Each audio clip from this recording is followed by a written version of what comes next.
very special Extra Butter at home. What's your favorite scary movie? We'll ask exactly that of the Bachelorette herself, Clare Crawley. She's our special guest. You know what's really scary? Making out with a bunch of random people during a pandemic. That's thrilling too. Speaking of thrilling, Alfred Hitchcock's Rebecca hits Netflix. Now starring Lilly James and Armie Hammer, they're our guests to talk about it. And Ratched, I just love saying it that way, Ratched is the most trending series on Netflix. Sharon Stone talks about that and her monkey. She'll explain. Also, Gross, but I'm just talking about Michael Gross, star of Tremors, now the star of a new Tremors. There have been 7 of them. He'll explain what you missed. Then more on this very special, very thrilling Extra Butter TV at home. And there you are. What is going on? Welcome back to Extra Butter. My name's Mark S. Allen. Thanks for joining me on the show where we talk about movies pretty much the way you talk about movies, whether it's on that screen or the big screen as movies are starting to open in theaters again. How are you? Really? Good. I kind of feel like I've neglected you, and I started to think over the weekend, if there's anybody that I should be really concerned about, it's you. You might be the one person that we haven't had on Extra Butter. So if you want to talk about movies with me, jump into comments, either on YouTube, Extra Butter TV, on Facebook, Extra Butter TV, just let me know, and I'd love to have you on as a guest, because starting today, my friend, every day, we're going to have a random guest talking about movies. And today's random guest is Clare Crawley from ABC's The Bachelorette. All right, not exactly random, but she reached out and I thought, why not have her talk about movies? What else is she going to do? She's in that quarantined Bachelorette bubble as we speak. So can they see movies during that time? I don't know. Why don't we ask her? She's joining us now. How are you? I am doing good. I'm here in Sacramento, so doing really, really well. Hey, shout out Sacktown. So are you allowed to watch movies? Can you watch movies in the bubble? Yeah, I can do whatever I want in there. Are you kidding me? There is nothing left that I can't do, I guess. I don't mean to make it sound like a prison, but do you watch movies when you're in the bubble? The thing is, it's hard to because you're going on dates all day, every day. So throwing a movie in there, it's a little challenging. I think you want sleep at that point. However, if you combine the two, and I guess people do, what, Claire, would be the perfect date movie? The perfect date movie would probably be something that I like a good thriller. So something that you can kind of cuddle up and get a little cozy. Hey, well, 'tis the season to get cozy. 'Tis the show to cuddle up. And 'tis the season for thriller movies, right? Okay, there's some people screaming, pulling their hair out, saying, talk about The Bachelorette. So we'll get to that. How do you maintain a normal life, having been on The Bachelor and The Bachelorette all these years? Normalcy is actually what's the gift of being here in Sacramento is that I just go back to my regular life every single time. I have my normal routines here. So my regular grocery store, the gym I go to, it's mostly a small bubble of people who I hang out with anyway. So it's actually really easy to come back to normal life. The spotlight isn't something that I thrive off of or need. So being a homebody is just fine for me. Yeah, so being a hairdresser, do you ever find that people are creepers and they'll book an appointment with you just to like talk about The Bachelorette and Bachelor, get closer to you? You know what I'm saying? They do, but we weed them out strategically just because I'm really, really proud of the work I do. And it's really hard being a hairstylist. You're on your feet 12 hours a day. So if I'm going to be doing that, I'm not going to be doing 2 jobs at one time, That explains why your salon will never book an appointment with me. I get it now. Definitely focus on the hair. All right, so back to the show. You were in, and then they said you might jump out. Then there were going to be 2 Bachelorettes. It's a crazy season, suffice to say. But what can we expect in the weeks ahead, without plot spoiling? It's definitely a roller coaster of a ride. There's a lot of depth, a lot of intense conversations that I've had, a lot of brand new things that happen.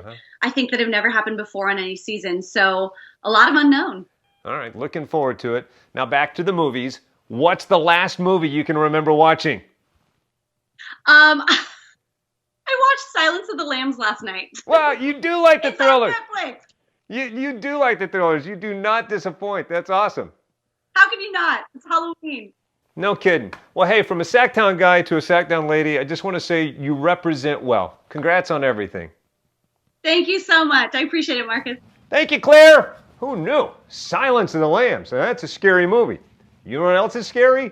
Making out with random people during a pandemic. I'm just saying.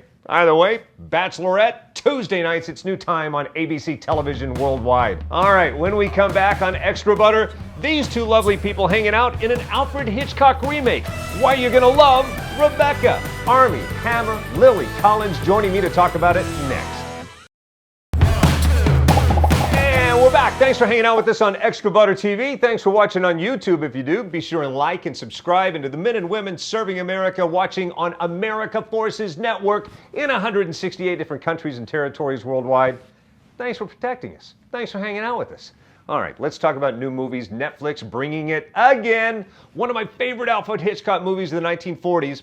And yeah, I'm talking too fast, and I think I just said Alfred. Alfred Hitchcock, 1940s. It was Rebecca. Well, now it's back, and two of my favorite people are in it. Armie Hammer and Lily Collins. Let me tell you why I really dig these guys. By the way, he made a mark playing the Winklevoss twins on Social Network. What a great movie. She, of course, played Cinderella in the movie of the same name, the Disney original. But that's not why I like him. Let me tell you why I like him. One, she's a very rich kid, has been since birth. Her dad is Phil Collins from Genesis, the drummer. He is the heir apparent to a billion-dollar fortune. Two of them completely rich, don't need to be nice people, but I've met them both in person, and they're very nice people, which is why I was looking forward to catching up with them and sharing some joy during the pandemic. Stuff to look forward to in this interview.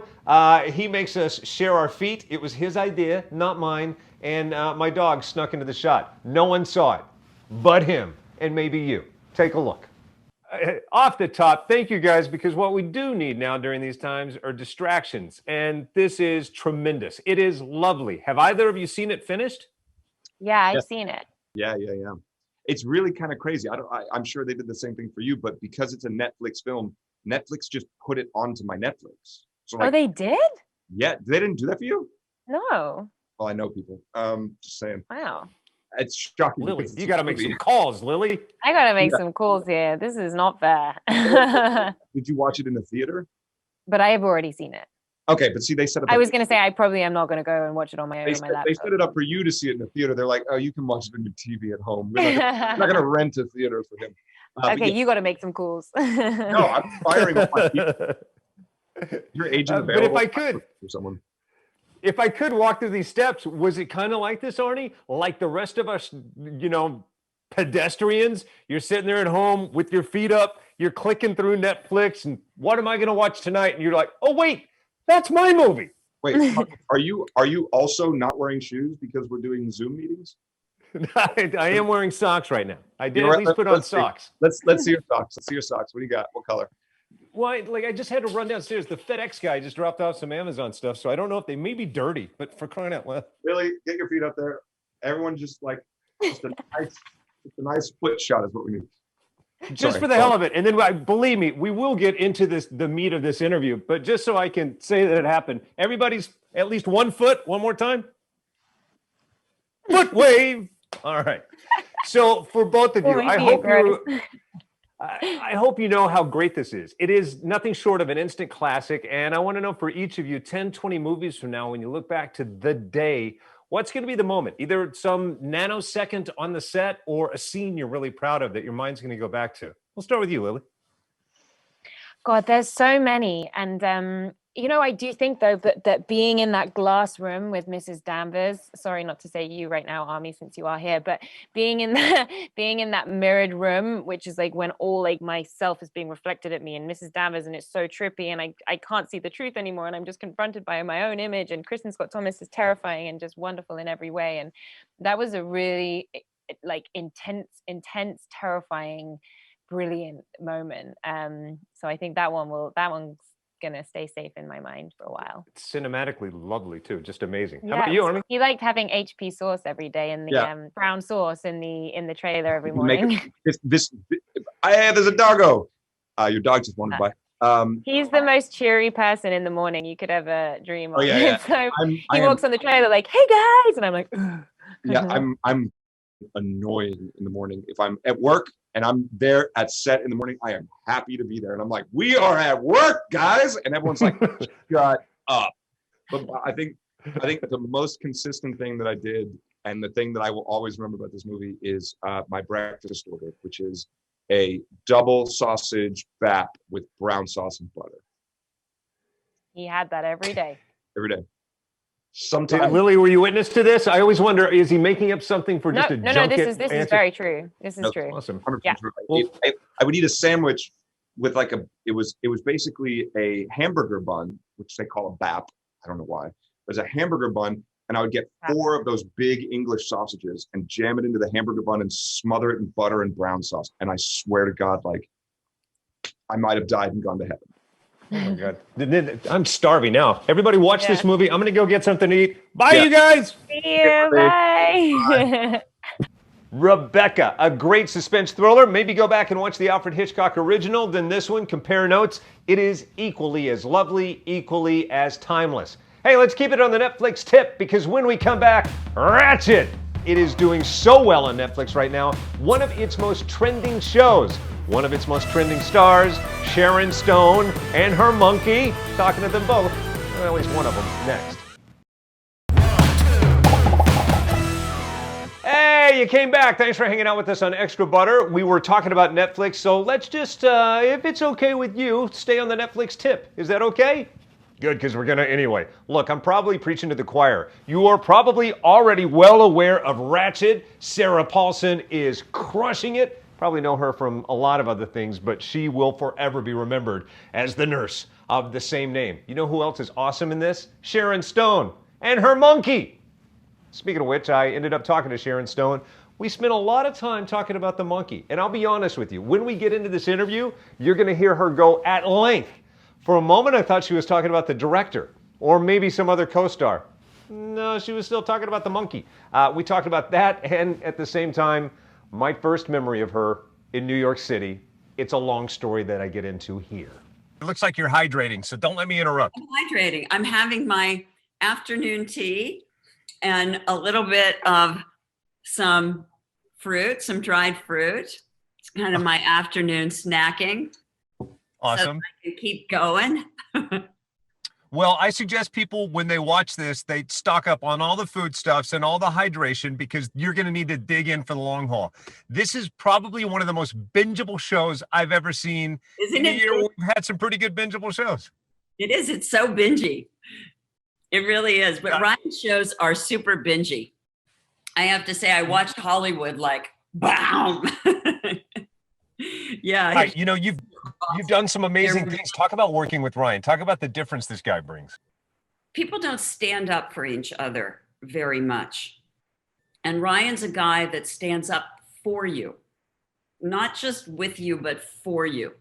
He'll get out in front of you and, you know, like, don't mess with my people. Like, he makes sure that you have a safe place to work and that you feel good and comfortable and that everything's good. And you need that. I mean, you have so much on your plate as an actor, actress bringing this to life. You need someone that's got your corner, that has your back whenever you're going big. And indeed, you go big on this character. You include a monkey in your repertoire this time. And they used to say, don't work with kids, don't work with animals. How is this? He's really good. You know, he was in Pirates of the Caribbean, so he's a famous actor. Oh, sure. He knows what he's doing. He's smart. He's very cool, really loving, as an individual, super communicative, tender, sweet, hilarious, just hilarious. Knows when he's making a joke, knows when he's up to something, loves to make you laugh, likes to smoke. So you have to like really keep the cigarettes away. Hey, as we wrap it up, I have to share with you a Sharon Stone story that I've told many people, but I've never got to tell Sharon Stone. I'm at the Ziegfeld Theater. Basic Instinct is on the screen. I'm seeing it for the first time, and a woman shouts, "My husband's having trouble. Is there a doctor in the house?" The lights come up. And by the way, I need to preface this by saying the guy in the story ends up being fine. The doctors come in, paramedics come in. They're working on the guy. A guy in the center of the room goes, "Is he going to be okay?" And the paramedics said, "Yes, we think so. We're working on him." And they said, "Well, could you turn the lights off? It's Sharon Stone." So anytime I hear your name, I still remember this guy at the Ziegfeld going, "It's Sharon Stone." And they turned the lights off. And the movie continued. Interestingly enough, that's the same look the guy had on his face when he said, "It's Sharon Stone!" All right, check out Ratched if you haven't already. It is bingeable. You are going to love it, and I can't wait until the next season already. But maybe that's not just me, because it's the most trending show on Netflix right now. When we come back on Extra Butter, one of my childhood favorite horror movie franchises continues on. Tremors, back again for what I believe would be number 7. Its original star, Michael Gross, joins us to talk about what it has in common with Napoleon Dynamite. We'll explain with him next. Hey, welcome back. We're in the final few moments, the fumes, if you will, of Extra Butter. Thanks for hanging out with us. All right, up next, one of my favorite all-time schlocky horror movies. Yes, schlocky is a genre because I said so. I love Tremors, the franchise, so much. From my childhood, way back in the 80s, I loved this movie so much that I studied it, and it inspired my schlocky horror movie, Fear Farm, featured right back there. One of the only stars to carry through all 7 was Michael Gross. Where else do you know him from? Well, my childhood, also Family Ties. He was the dad. Now let's think about that for a minute. He was this hardcore liberal dad. His son was a hardcore Republican. And the hilarity ensued. Absolutely, I talked about that, and Tremors, the original, the new one, and the shirtless scenes. Take a look. Yeah. All right, so we're going to start with very personal questions off the top. Where are you and how are you? Oh, thank you. Thank you, Mark. I am currently in Santa Fe, New Mexico, and in a home my wife and I have owned for decades, and we are well. Amen, brother. All right, so I want to talk about Tremors. I am a huge horror movie geek, and this genre and this franchise specifically. But before we get to that, if you would indulge me for a moment, I can't help but think during these times how exciting it would be right now to have this dynamic where you're a pretty liberal dad who gives birth to a really Republican son. All the spirited debates you would have. No, it's absolutely true. And one of the things I think that was the hallmark of that show was that, as different as our opinions were about the world, there were things that held us together that were far stronger than the things that drove us apart. And boy, I think the world in general and America in particular can use that advice right now. All right, so we got to talk about this. All those years ago, when you jumped aboard to do the very first Tremors you experienced, did you in your wildest dreams we would be here decades later talking about 7? Never, Mark. As an actor, I tend to be a fatalist. You think you're never going to work again after that film. And so first of all, Tremors 30 years ago answered the question, would there be life after Family Ties? And might I be able to play a vastly different character?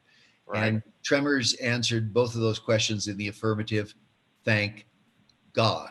Somebody trusted me to do something very different. You could call it in some ways my Breaking Bad moment. You know, it was after 7 years of being America's sweetest dad, here I am, this sort of right-wing survivalist who's never met a weapon he doesn't like. And it's just kind of, he's paranoid, he's obsessive compulsive disordered, and comic gold, you know, for all those reasons.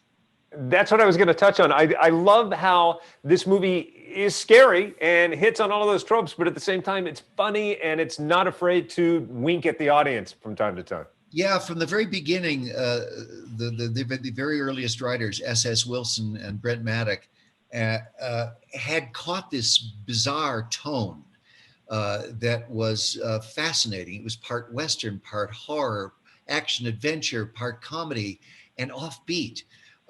These things, there are things out there, these monsters really could kill you, but yet there was something quirky and odd and eccentric about the whole thing as well, which made it almost a genre unto itself. You know, my greatest fears are things I can't see, whether it's in the ocean or underground. My other fear, and it's been this way since gym class, was taking my shirt off in public. You got a lot of shirtless time in this movie, sir. That's because I don't take my shirt off as Michael Gross. I take it off as Burt Gummer. And there really is a difference, because I don't think people are interested in seeing Michael Gross with his shirt off. But it's that kind of thing where you put all that aside and say, look, I'm playing a character. This is a whole different thing. And in a funny way, I'm unself-conscious. I would do things playing a character that I wouldn't in real life. And so I do it. I suppose it's why I did the business, because why I got into this business, because I'm not that brave in real life to do a lot of things, but yet I will do them when I'm acting. As we wrap it up, one last question. John Heder, I've had the pleasure of sitting toe-to-toe with him as well. What a kind guy. Oh, yes. John is a real sweetheart. We had the best time. And people say, how do you keep coming back after 30 years? And I say, it is the new cast members and the writing that re-energize me time and time again. I don't get tired of this. All these disparate, crazy people who wouldn't even be able to find each other, let alone speak to each other, let alone be friends, come together to fight a common enemy. And I think America can use that advice right now in the times of COVID. We have far more in common and far more at risk in common than we do by staying apart. So that's one of the things I think that keeps bringing people back to Tremors. It's a great franchise in that way, where people band together to fight this common enemy, and it's not other people. It's always the monsters. My God, if we had the national anthem playing in the background while you were just saying that, that was a beautiful message. Thank you so much for sharing that. You're very welcome. Thanks, Mark. All right. And thanks for this. I'm holding out for number 8. All right. Thank you very much. Take care. Thanks, Michael. Be well. Awesome, good guy right there. Michael Gross, star of Tremors Shrieker Island, available on Blu-ray and DVD wherever you find them. All right, that's pretty much it for today's show. And how long's this thing been sticking out like? How long has it been sticking out like that? I guess it's like a timer. That's how you know when the show's over. So as in credits roll, I guess I'll say thank you again. Don't forget to like and subscribe to the YouTube Extra Butter TV channel. And I'll just poke this down to get ready for next week. Peace.